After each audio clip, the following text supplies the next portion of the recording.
I know a lot of you had questions for me about the Linklaters Get Ahead scheme, which is currently open. Applications are currently open. So I want to answer all of the questions that you have. So if you can send me your questions by clicking the question mark at the bottom of the live, and then I'll just kind of go through all of the questions that you have. So feel free to ask any and everything. Hey everyone, thanks for joining. So while you do type your questions out, I'm just gonna while you type your questions out, I'm gonna give like a brief overview of the scheme and just my general experience. And obviously, if you think of any more questions, then it'll be good for you to send those in as well. But essentially, the Get Ahead scheme is a scheme that the firm introduced to try and increase the number of Black and other ethnic minority candidates in their recruitment process. Because, as we know, there's not a lot of us in the corporate commercial legal field. And so this was a way for them to kind of bring more Black and other ethnic minority candidates into their recruitment process. So the scheme is currently open and the deadline is the 9th of June. And the process is essentially you submit an application form online, which is a really brief application form. I think you just provide things like your university grades, any A-level grades you got and things like that.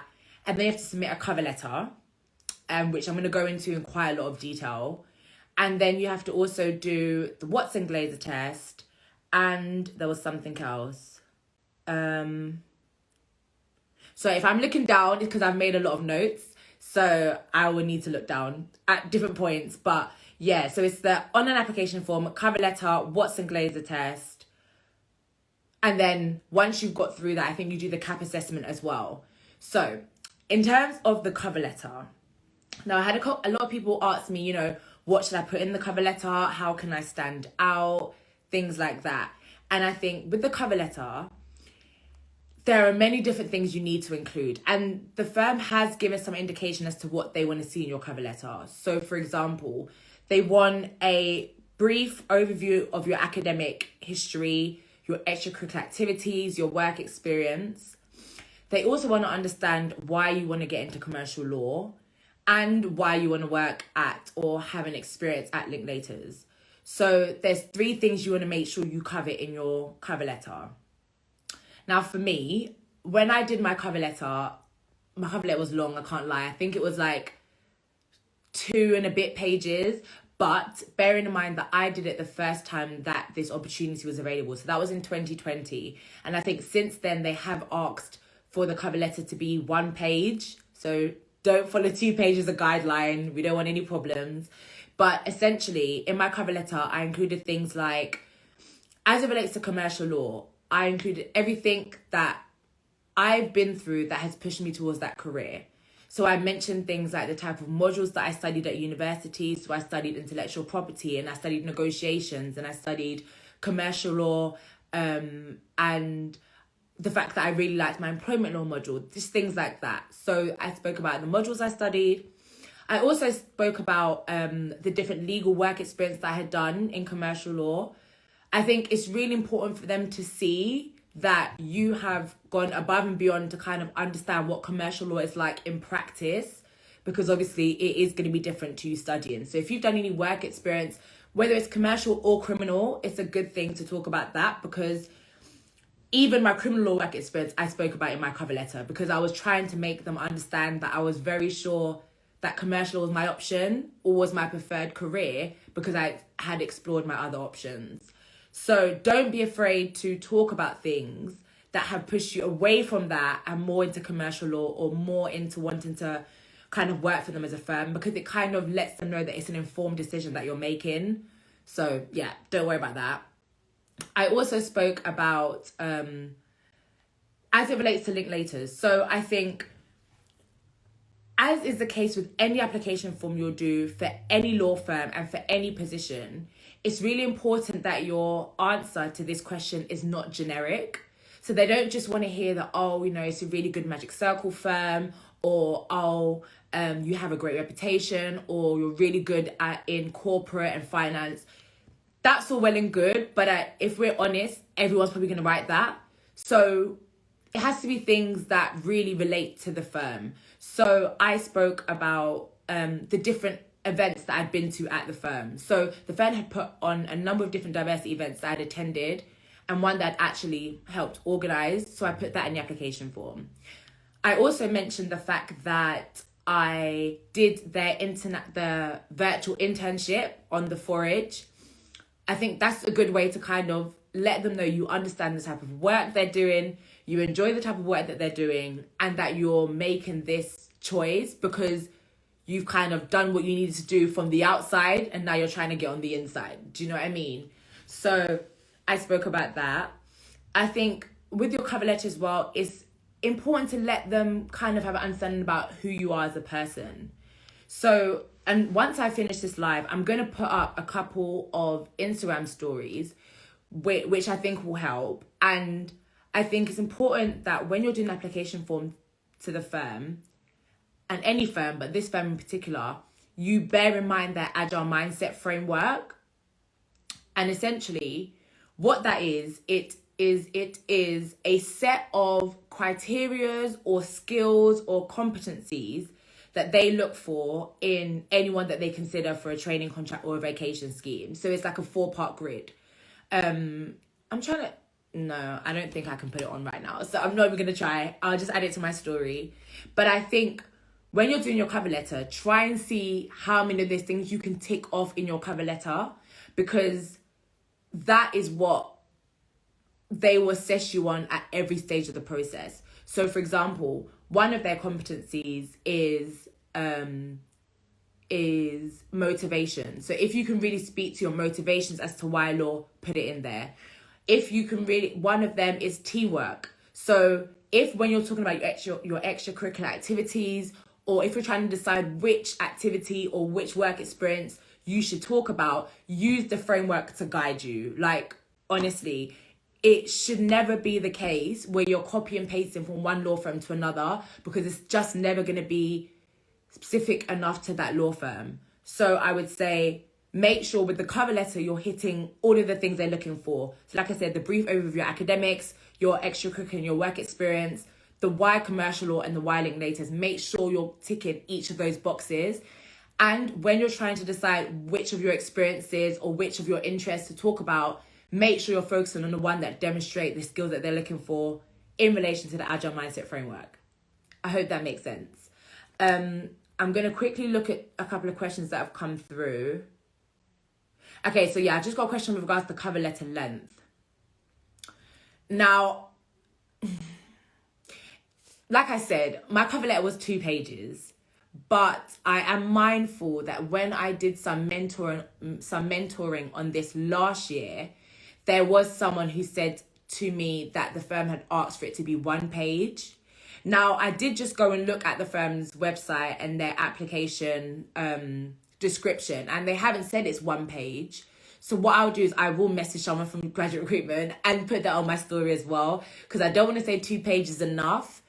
But at the same time, I'm just personally the type of person where if you don't tell me that it has to just be 1 page, I would rather submit 2 pages and be satisfied that I've told you everything I need to tell you than to undersell myself.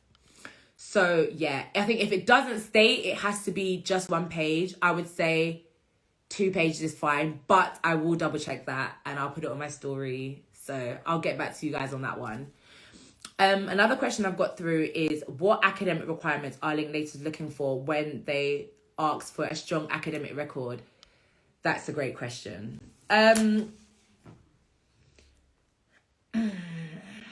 Okay, the reason why I have to pause with this one is because I feel like strong academics is very subjective, and it's different if they were to say, we want someone with a strong 2-1, or we want someone who's had a 2-1 in first year, second year, third year, or we want someone who's got 3 A's at A-levels.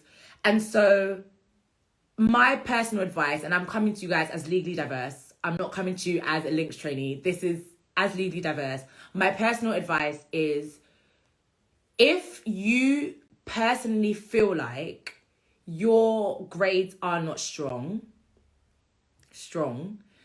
don't let that stop you, and don't focus too much on it. And the reason why I say that is because I had great A-levels. I got 2 A's and a B. Great. I got good A-levels. I got 2 A's and a B at A-level. But when it came to my degree, I got a 2-2 in first year. I got a 2-2 in second year. My third year grade didn't count because I did a year abroad. And my final year, I got a 2-1. I got a couple first, but my overall grade in my final year was a 2-1. So I, by no definition, would I consider myself to have strong academics, right? But I think for me, when law firms don't specify and be very specific as to what it is they're looking for and what it is the cutoff point is, what you need to do is you need to focus on everything else that you can control. So whilst I couldn't change my academic history, I can't suddenly materialize a first overall, I can't do that.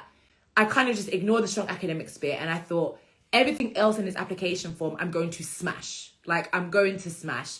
So when I'm talking about why Linklaters, I'm going to smash it. I'm going to make sure that I talk commercially. So in my cover letter, I spoke, at the time, the firm was really big on fintech. Not that they're not now, but that was just quite a topical thing for the firm at the time, fintech, so financial technology. So things like, fintech is things like Monzo. So like a combination of finance, but it's like a tech app. It's not necessarily your traditional bank. So it's like disruptors in the financial industry. That's what fintech is. And the firm was quite big on that at the time. So I spoke about fintech in my cover letter and just where I saw that going and why I was interested to kind of join the firm and be on that journey with the type of work the firm would do in that area and things like that. And then I was really intentional about talking about the people I'd spoken to from the firm that could give me an insight into what the firm is really like in practice. I just feel like strong academics to the side, make sure you smash every other one because they haven't actually defined what strong academics is. So I hope that answers the question. If not, rephrase it or send me another question and I'll answer it. In terms of, I had a couple of questions in my DMs in terms of what the scheme is actually like in practice. So like, what does the scheme actually involve? Now, bearing in mind that I'm not in the graduate recruitment team, so for all I know, they could like rejiggle it this time around. But what's happened in my intake, so essentially I got the offer for the Get Ahead scheme in August 2020. I joined the scheme in September 2020. And the scheme was 3 sessions. So it was on 3 different dates. It was 9:30 in the morning till 5 p.m. No, till 3 p.m. in the afternoon. So I think for those days, I took the days off from work because I was working at the time. And it was over 3 dates. And then, so it was in September and it went into October. And then you had to apply for the vacation scheme. And they had to wait to see if you got the vacation scheme offer. Obviously, if you get onto the Get Ahead scheme, then what they do is, it is called Get Ahead because you're meant to be able to get ahead of external applicants. So if you get onto the scheme, I'm really sorry. If I'm talking fast, please drop me a message or a comment. I just kind of got so much to talk about and I want to try to get as much out before I lose any of you. But if I'm talking fast, please let me know. I feel like I naturally talk really fast. But yeah, so the scheme, what was I saying? So yeah, so the scheme was in September and October. You apply for the vacation scheme. Because you're getting ahead, they view your application form before they look at any external application forms and they make you an offer if they want to make you an offer before they make any external offers. So that's why you're getting ahead. And obviously once you're on the VAC scheme, you automatically have a training contract interview. So you've kind of got ahead there as well, but that's standard. On the scheme, I would say the scheme is broken down into 3 different areas in my opinion. So I don't think you're talking, I think you're talking at a normal speed, don't worry. Oh, thank you. Thanks, hon. So yeah, the scheme can be broken into 3 different parts. So 1, it focuses on commercial awareness. So I think as aspiring lawyers, it can be kind of hard to really know what commercial awareness means for law firms. So you do a couple of workshops on commercial awareness. So you'll look through a news report or a news deal that the firm's worked on, and the firm really help you to dissect what that news deal is in practice. So like what different legal departments would be involved, What would the different legal departments be doing? What would a trainee be doing on that role? What would a partner be doing on that role? Like, it is amazing. Like, I honestly can't tell you how amazing it was, because I don't think I would have got... Well, actually, I know I didn't, because I got rejected from Linklaters twice before I got my training contract offer, and I only got it because I went through the Get Ahead scheme. So I needed the knowledge that the Get Ahead scheme gave me. But yeah, so you focus on commercial awareness. The second thing you do is the firm really help you with the application process.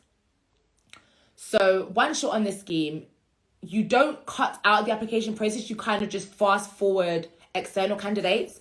So you still have to do the case study. You still have to do an interview with partners or managing associates. And so they really guide you through that. So they taught you about things like the Agile Mindset Framework, so how it is they actually assess candidates. They give you tips on how to present your answers in a case study.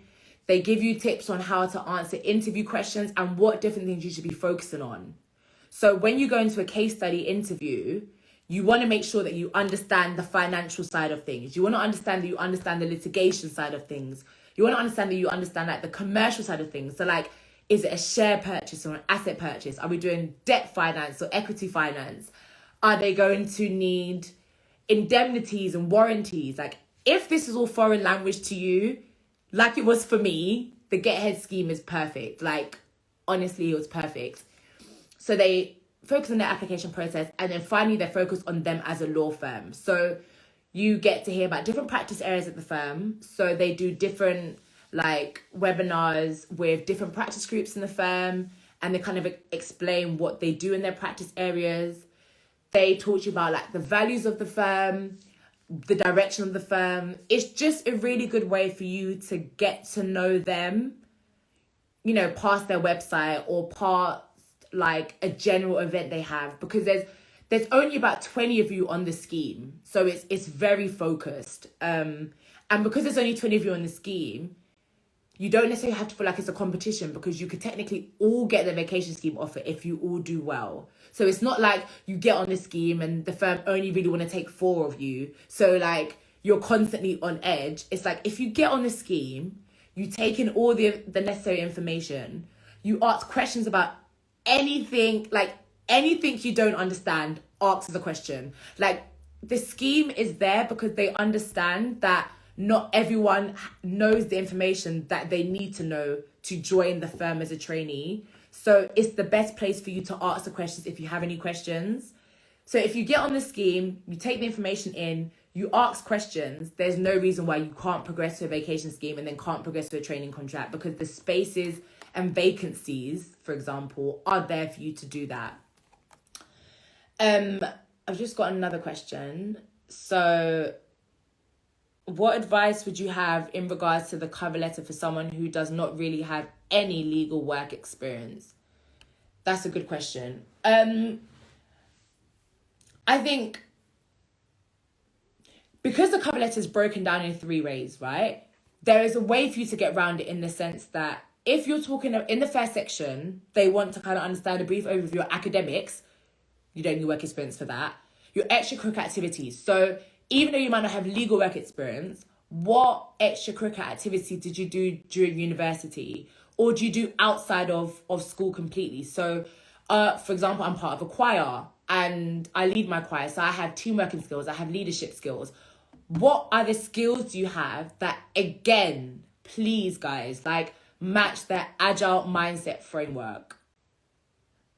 Okay, I can't stress how important that framework is in every facet of applying to the firm. They should always be the skills and the competencies that you're focusing on. Like, forget any other firm you've applied to, forget all the general skills that you think you have. Look at the Agile Mindset Framework and literally think about your whole journey up until now. What situations can you bring forward in your cover letter that demonstrate the different things that they're looking for? Let me see if I can add it. Share a photo or video with your viewers. Okay, I'm scared that if I do that, I may open my whole photo album. I'm not going to do that. So, yeah, I'm going to put it on my story, but if you don't have a lot of legal work experience, then just think of other ways that you have developed skills in the Agile Mindset Framework and just talk about that. And talk about the fact that you know that it's an important skill to them. And I think that will be good. If you don't have physical legal work experience, go onto the Forage and do the firm's virtual internship, because automatically and genuinely the firm will understand if, especially because of the 2 years you've had with COVID, you haven't been able to gain physical in-person work experience. Like, that's understood, that's acknowledged, you know. But have you, because there are so many virtual internships out there, there's no excuse for you not to have done a virtual internship if you haven't done an in-person one. So that is important. So it is the Forage. If you just type in the Forage in Google, again, I'll probably put it on my story. No, I will put it on my story. If you go onto the Forage and do the Linklaters virtual internship and then talk about that in your cover letter, not just saying that you did it, but also saying like what you gained from it, what legal practice area you think you might be particularly interested in right now, or if you do the scheme, you have a particular question or something, like do some research into it, see what the firm is doing in that area and talk about that in your cover letter. Like, I'm a type of person where I think if you focus on your weaknesses, you will never get ahead.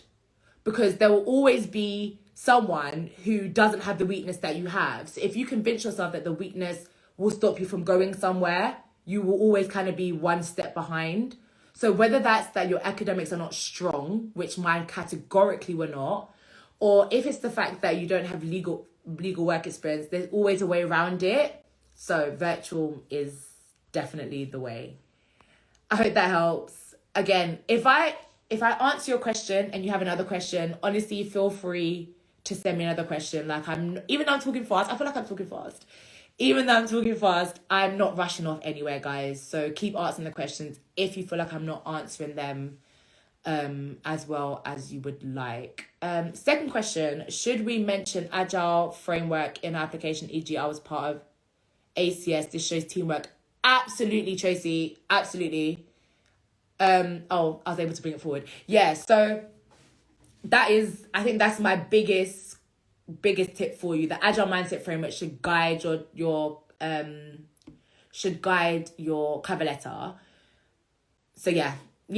Speak about ACS. I spoke about ACS. I was events manager of my ACS, and I spoke about that because you had teamwork. I don't want to just because I can't remember all the Agile Mindset Framework stuff because it's been 2 years. But yeah, definitely anything you've done that develops those skills, talk about it. Do you have any... Next question. Do you have any tips, advice on doing well in the Watson Glazer test? I've always found this stage difficult to pass. Girl, me too. Honestly, I do have tips on that, and it's on my... Let me make a note, actually. It's on my profile already. Agile Mindset. So I'm just making a list of things to add to my story once I'm done. But yeah, I've got a lot of tips on Watson Glazer. So things like doing practice tests, things like, you know, being in a quiet environment, things like not relying on your own knowledge and understanding, but really just reading the question as is there. I've got lots of tips, but it's on my profile, so I'll just link that straight to my stories. One thing to note, and I said this to someone during the week, is sometimes it can just be the case where no matter how much you practice, when it comes to actually doing the real test, you just don't do well, right? And I 100% get that because that is me. I am that. Like, I would do the practice test, I would get 80, 84 percentile. And then even for my Linklaters Get Watson Glazer test, I got in the 60s. I got in the 60s, and that is not the number you should be aiming for, but that was the reality of the situation. And I say all of that to say that practice is so important, but it's also important to understand that not all law firms look at Watson Glazer tests in the same way. So some law firms will ask you to the application process, and if you've done really well, they'll say, okay, cool, you've done good in the application, here's Watson Glazer test, do that. And if you don't do well in the Watson Glazer test, they'll screen you out, they'll cut you out, like you'll get that rejection email, right? However, there are other firms, Linklaters being one of them, where they look at everything holistically. So you'll do your application form, you'll do your cover letter, you'll do your Watson Glazer test. Then the firm will look at everything together. So for me, even though at the time you also had to do the CAP assessment, I think now you do the CAP assessment at the next stage. But even though I didn't do good in the Watson Glazer test, because my cover letter was really, really good, it kind of balanced me out a bit. So, and because I did well in the CAP assessment, it balanced me out a bit. So some firms will look at it holistically. And if you haven't done as well in the Watson Glazer test, but you've done really well in the cover letter, in the CAP assessment, and your grades are good, so for example, then you'll still progress to the next round. So absolutely practice the Watson Glazer test. I'll link it in my stories, but don't stress too much about it. I think, again, I'm the type of person where I like to focus on things that I can control, and you can control how good you do the Watson Glazer test, but if you don't do as well as you'd like to do in your practice test, don't ever let that stop you from applying, because, yeah, we don't want that. Another question. So I wrote in the comments, no worries, Nadine, my namesake. I'm doing an internship at uni. Would this be extracurricular activity or an employment? That's a good question. Internship at uni. Okay, I guess it would depend on the format of your internship. So is it paid? Is it not paid? Are you still going to uni at the same time you're doing your internship? If you're still going to uni at the same time you're doing your intern, and is it internal? Is it external? I don't know. If I'm honest though, I don't really think it matters. Right? I think as long as you document the internship that you're doing, whether it's in the employment area or whether it's in the extracurricular area, I don't think it matters. I think I would ask whether you had an employment contract or some type of formal documentation outside of like union things, then I'd say it's more employment. But I honestly don't think it matters. I think as long as it's in your application form and in your cover letter, because there's some things at my application form that I emphasized in my cover letter to kind of draw attention to it. Because I think sometimes you can, say for example, illustrate an experience you had, but then in your cover letter, if you mention it there, you can kind of draw similarities or like draw a link between. So for example, I'll give you an example. It's better if I give you an example. So for example, I did a year abroad in Canada. So I studied law and Spanish in my third year. So that was in my application form, because my application form said I did an LLB law with a year abroad. And Canada was there, my grades were there, my subjects were there. So that's in the application form. However, in the cover letter, I mentioned my year abroad because I linked it to the fact that this fueled my interest for international law, cross-border transactions, working with clients, and working with firms in different locations, being interested in what goes on in different countries. So I think make sure you mention it in both if it's relevant, essentially. But I don't think it matters what heading it falls under as long as it's there. Fabulous. Another question. So it's a research assistant. For Centre for... It's paid on whilst I was at uni. Or uni is finished now. No. So I would call that employment. Research assistant for a Centre for Medication and Conflict Management is paid. Yeah, I would call that employment. I would say that I'm working while at uni. Yeah, I'd call it employment. Yeah. Guys, let me know if you had any other questions. In terms of the CAP assessment, so I think you don't do it until you get to the second round, I think. But if not, you'll do it at some point before you get the Get Ahead scheme offer. The CAP assessment essentially is like a situational judgment test. So they give you a number of different scenarios and they ask you how you would act or interact or engage with that situation if it was to happen in practice. And it's on like a scale basis. So say, for example, they ask you a question and then they'll be like, it will be a scale to be like, are you more likely to work on this independently, or you're more likely to work on this as part of the team, or something like that. So it's a scale. And my biggest piece of advice for the CAP assessment, and even a piece of advice that one of the graduate recruitment advisors gave when I sat on the panel for this Q&A last year, was when you're going for that CAP assessment, one, don't rush it, because the CAP assessment and the Watson Glazer test for Linklaters are not timed. So don't feel like, oh my God, I need to do this quickly or it's going to affect my grade. Nah, it's not timed. So make sure you're happy with the answer that you submit, because otherwise, yeah. So one, don't rush it. And two, when you read each question, have the Agile Mindset Framework in front of you and assess with every single question, guys, every single question, which one of the competencies that question is looking to bring out of you. Like, which one are they looking to identify whether you really match with the firm in this way? Because that is all that matters. I'm sorry, but we have to be honest. With these things, it is... Okay, I'm not going to say that. But, yeah, make sure you have the Agile Mindset Framework in front of you. Make sure you're looking at the competency that it's seeking to address and, you know, adjust your line accordingly. Obviously, don't fake it. So if, for example, you are like someone who heavily likes to work independently and you know that one of the Agile Mindset Framework qualities is teamwork, I'm not saying put it right at the teamwork end, because that's just a lie. But I would just say be a bit more moderate with how far to one side you are if you know that the complete opposite side is the quality that they like to see in their trainees or they like to see in their VAC scheme students. Yeah, but take your time. Because I think when I did it, just as a rough estimate, I think it was like, it tells you, this test should take you like 90 minutes or something. Honestly, it took me like 3 hours, and I make no apologies for it because I needed to sit and think about each question. It's not something you should do on impulse. It's not something you should rush. Really put yourself in that situation.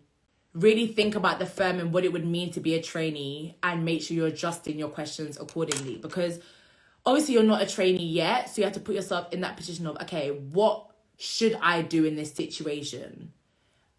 So yeah, I hope that helps. Next question.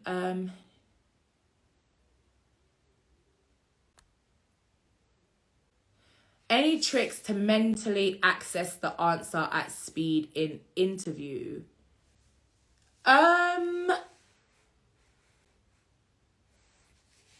No. is the short answer to that.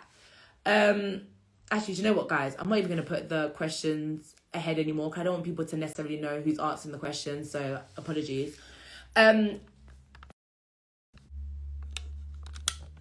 Sorry. So, with interviews, and one good thing about the Get Ahead scheme is, like I said, they really do prepare you for interviews. So they let you know what type of questions you're going to get in your interview, what type of things you should be preparing for your interview, and they go through like a typical case study interview with you. Like, honestly, I made so many notes. So when it comes to the actual interview, I would say, well, leading up to your interview, you should be well prepared. But in the actual interview, if you need a second to think about it, then literally say to your interviewer, you know, that's a great question. Can I take a second to think about the answer to that and think about the answer? I'm not quite sure what you mean by access the answers. So drop me a message if you want to clarify that. But yeah, no, I think interviews are one of the things where, especially if they start to move more in person, you kind of just have to be prepared in advance. And even when they're virtual, like, they're literally watching you from the other side of the screen. So yeah, preparation is really the only way. Next question. Sorry, I missed this earlier. How do I find out to whom I should address the cover letter? Good question. So I think if you just address the cover letter to Dear Graduate Recruitment Team, that's who you address it to. So just address it to the graduate recruitment team. But okay, one's come through. What advice would you give to a non-law student with no experience in law? Virtual internships. virtual internships, virtual internships. Number one, so go onto the 4H website. Number two, speak to lawyers in the profession. So speak to trainees, speak to associates, speak to partners if you have the confidence, and do that on LinkedIn. So I was really big on LinkedIn in 2020. I was messaging anyone and everyone at the firms I was applying to, in the practice areas I was interested in. I'd ask for a coffee chat or, you know, a Zoom call, or I would introduce myself and then set out the questions that I have. Because even recently, people have asked me for like a call in a Zoom, and I'm really sorry, I haven't had the time. Like I have actually been living that MC lifestyle at the moment. I haven't had the time for calls, but if you send me your questions, then I'll always be able to answer it at some point. So if you're a non-law and you don't have legal experience, I think anything that will kind of give you more information about the law is a good thing. There's also events. Different law firms put on different events, whether they're in person, whether they're virtual. Vantage do a lot of Q&As with law firms, so Vantage on Instagram. Aspiring solicitors do a lot of events with law firms. They're also on Instagram. So yeah, I would say attend events, speak to lawyers, and do virtual internships if you are a non-law grad. I hope that helps. I used to rush answering questions in interviews, but I've realised now you just need to take your time. Take your time. Take your time. Take your time. Honestly, I feel like it's one of those things where when you're nervous or you're unsure of an answer, there's like this automatic reflex of just saying the first thing that comes to your mind. And that's kind of the worst thing you can do, because I've had so many instances where I've done that and I've been so nervous. I've said whatever I've said, and then they look up like, especially if it's virtual, they look up like, wait, what? And I'm like, and then you have to start kind of backing yourself, and you're like, okay, I shouldn't have said that, and what I meant was this. And then I feel like from then you're on a back foot, because you're having to kind of explain something you didn't quite mean, or explain yourself out of a hole you've dug. So yeah, honestly, if you need to take a moment, literally say, that's a great question. Can I just take some time to think about that? And just engage your mind to kind of be like, okay, what is the best approach to this question? And sometimes, I'm naturally quite a bubbly person, and I feel like however you are naturally, allow that to come across in an interview. So I remember with my vacation scheme interview, I had a partner who was a finance partner. So he was very happy to talk about the financial aspects of a case deal. And I'm not too fond of finance. And we spoke about, you know, the whole equity versus debt finance options that the client may have. And in terms of debt, I spoke about loans, and I was absolutely fine talking about loans because I did a lot of like prep and research on that. And then he was like, hey, cool, you know about loans? Forget that then. Let's talk about bonds. And I literally laughed, and I was like, I really don't know much about bonds. And he laughed, and he was like, okay, let's just have a go. Like, sometimes just, obviously, if your interview is not giving you that vibe, it's a bit harder, but just allow yourself to kind of get comfortable, be honest, have a go. So don't say, I don't know the answer to that, but just to let them know that I'm not quite sure, but I'm going to have a go, and let's see where this conversation goes. And if you're also not sure, one thing that I often do is I'm like, I think the answer is X, Y, and Z, but I'd be really interested to hear what your thoughts are, or whether you have a different perspective, or whether you think the client should go down a different route. And then they're basically teaching you what the answer is, but you've already had a go, and you've showed that you're willing to listen, and you've showed that you're willing to learn. And I think that's a really good way to approach it, if I'm honest. Like, say what you think, and then caveat it with, I'm not quite sure though, but so I'd love to hear what your perspective is, or whether you think that a different option would be really good. And then it becomes more of a conversation. I hate interviews that feel like a drilling match. Like, you're not gonna quiz me. So it's gonna be a two-way thing. I'm gonna answer a question, then I'm gonna put it back to you, and then we're just gonna kind of talk things through. Because that's what a case study is. Like, there's always lots of options for clients. And the whole point of the solicitor profession is that you're in a team for you guys to kind of figure out what the best option is for the client, based on the law, based on the practical circumstances, and based on the commercial considerations. So feel free to kind of have that conversation in the interview. I think it shows really good qualities, if I'm honest. So, yeah.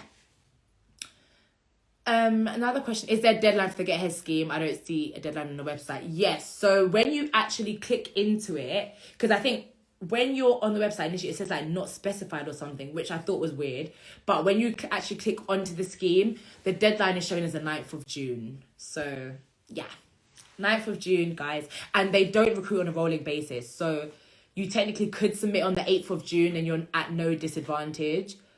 So again, don't rush your cover letter. Don't rush your What's in Glazer prep. Take your time with it. Make sure that you're happy with it. Make sure you've done your general things like your spelling check, your grammar check, your punctuation. Well, punctuation is grammar. And, and stuff like that. Make sure that you're showing your commercial knowledge. Make sure you're talking about, like, really back yourself. Like, cover letters are really the opportunity for you to really speak about the amazing qualities you have, the experience that you have, whether it's law or non-law. It's absolutely fine. I think it's important to realise that from when law firms are taking on people from their second year of university, how much legal experience really could you have at second year of university? So don't allow yourself to think that, you're not worthy of applying. Just make sure that you're focusing on the things that are really good and that is coming across in your cover letter. So yeah, 9th of June. Don't be late. Trying to think, is there any more questions? How did you make sure to get the most out of an internship at a commercial law firm? That's a good question. I wrote down everything. I wrote down everything. So, like I said, there's a number of different sessions. I'll run through them quickly because I made a note. We had an introduction to the firm. We went through the whole guys. We went for the whole of the firm's application process, what that's like and what tips they have for applicants that are applying to the firm. We had an interview workshop. So, like I said, the type of things that will be asked in your interview, who the interview will be with, the format of your interview, things of that nature. We went through how a deal works. So one thing, if you haven't watched it already, again, I'm going to link this on my stories, guys. And that's me. I think it's Alan Novery or Ashurst, one of the A's. They did, they put something really helpful together on YouTube called The Anatomy of a Deal. It's on YouTube. It's really good. It's really basic, but basic is what you need when you don't know the basics. So essentially just kind of talks about how a deal works. So the whole financing aspect, it's really good. I'm going to link it on my story so you can watch it in case you can't find it. But yeah, we talked about how a deal works.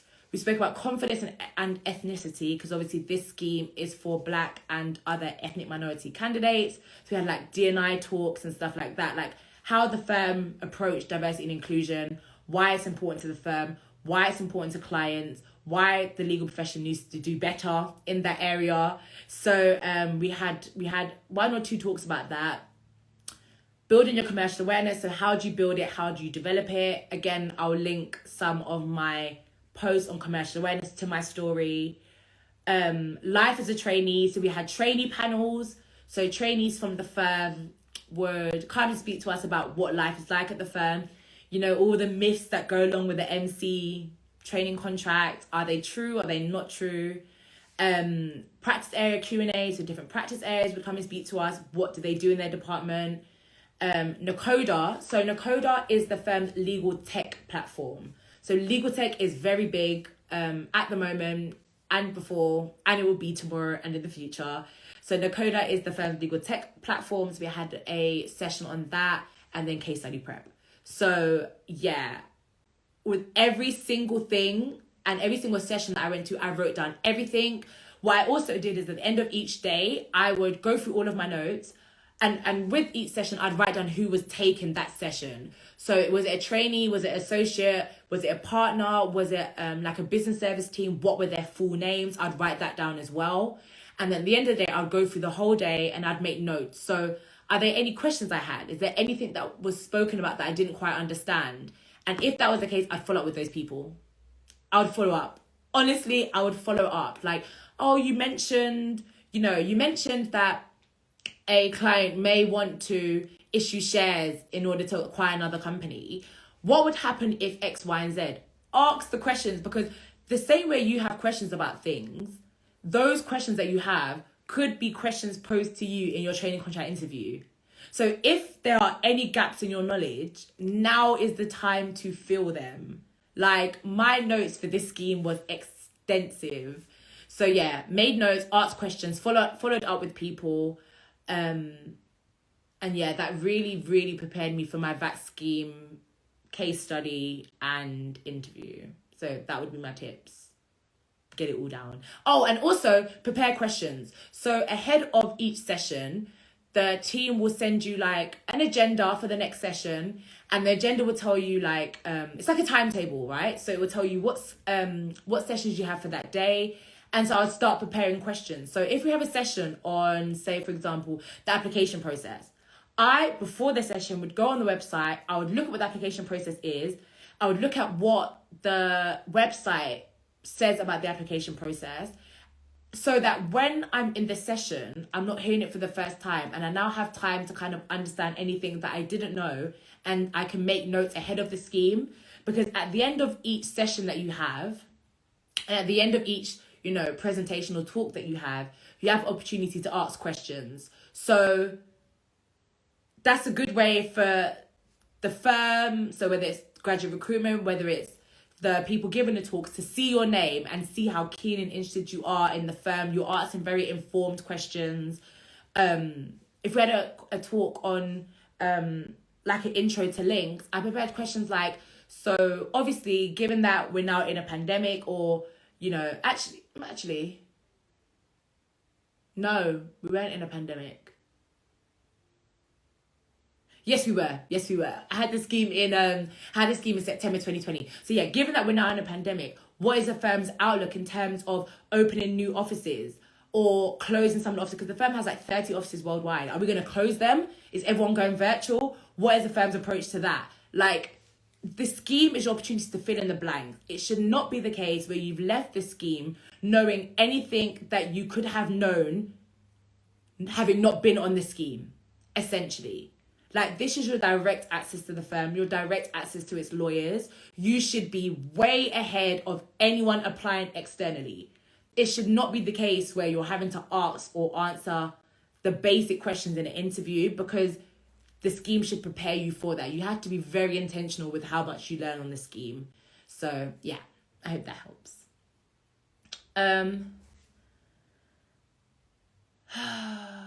What are the chances of becoming a senior partner at a firm in the future? I don't know, I don't know. Senior partner. So that's like the top of the top. That's not just partner, that's senior partner. I don't know. I'm sorry, I can't answer that question. I guess for me, I'm the way I am. There's nothing, if I wanted it, there's nothing I can't do. I personally don't want to be a senior partner. I don't think I want to be a partner. That's just not what I want for my life. I don't know what the process is. Obviously, you have to go from trainee, associate, managing associate, partner to senior partner. So you got some steps. But if you want it, go for it. Don't see why not. I guess this scheme is a good stepping stone. Why not? Is the scheme online or in person? As far as I know, it's still online. Yeah, as far as I know, the Get Ahead scheme is still online, but then the VAC scheme will be in person now. They've gone back to in-person VAC schemes. So yeah, whereas my VAC scheme was virtual. So yeah, lucky. I've got another question, one moment. Oh, I've got a couple more questions. Oh, you guys are cute. Okay, how did you find out a firm's competitors? Girl, I'll link that on my stories. I'll go through it quickly, but it's a very, very, very important question for you to understand who the firm's competitors are, because it goes to the root of why you want to work for that law firm. Anytime a firm asks you why that firm, what they're really asking you is why us as opposed to our competitors, right? Why us as opposed to all of the other law firms in the city, outside of the city, international, like why compared to our competitors? So understanding who the competitors are is so, so, so important. The way in which you address the question will depend on what your focus area is. So I'm going to use Linklaters as an example. If I was to say who the Linklaters competitors are, I would put them into maybe 5 different categories. First category, I'd say other Magic Circle firms, right? Other Magic Circle firms because of the prestige, because of the practice area strength and knowledge, because of let's just leave it there because I'm going to give you all 5 actually, and I won't take too long. So yeah, prestige, practice area strength and knowledge, other Magic Circle firms. Another competitor is US firms, especially when it comes to a firm like Link's, right? Link's biggest departments is corporate and finance. When it comes to US firms, people like Kirkland and Ellis, they do a lot of private equity, for example. So the firm could potentially lose business to other firms as a competitor. So that's that. Another competitor would be Silver Circle firms. And that's because they charge less, let's be honest, right? If a firm is charging less, then they're likely to get maybe the more mid-range work, because it just might not warrant going to a Magic Circle firm for the type of work that you kind of want them to do. So there's that. Then you have the big 4 accountancy firm, I would also say are competitors, because you have, PwC, EY, they all now have legal departments. They are all now offering training contracts, and you're losing not only clients, but also talent.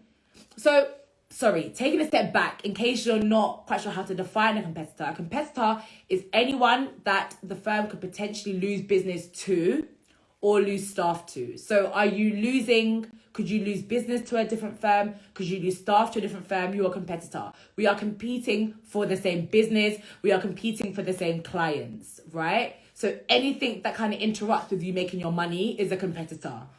So I think how you figure out who your competitors will depend on what your stick is. Are you comparing firms based on practice areas? So for example, if Links are really good at finance and they're ranked top tier, band 1 on the Legal 500, on the Chambers UK, what other law firms are in that same band for that same practice area? They are competitors because they're seen to be just as good in the market for that practice area. If we're talking about international reach, what other firms are all over the world, right? If we're talking about international reach, a regional firm is not going to be a competitor for a Magic Circle firm in that category, right? If we're talking about talent, a competitor may be someone who pays trainees more, because trainees may be more swayed to go to a different firm because they'll earn more, right? And if they go to another firm, that's talent taken away from us. So how you assess competitor will depend on what it is you're comparing law firms. What are we comparing? I hope that makes sense, but I've done a really thorough post on competitors on my profiles. I'm going to link that as well. So yeah, hopefully that helps. Okay guys, I'm going to say it again for like the 100th time. I think that's it. But yeah, okay guys, I'm going to love you and leave you. Yeah, I'm going to love you and leave you. But I hope you've had a good weekend. I hope you have a good week coming up. I will continue to post as much as I can and continue to DM me or comment or like, subscribe. If there's 10 of you still in this room, if you guys haven't subscribed, I want to see my YouTube go up by 10. Yeah, thanks.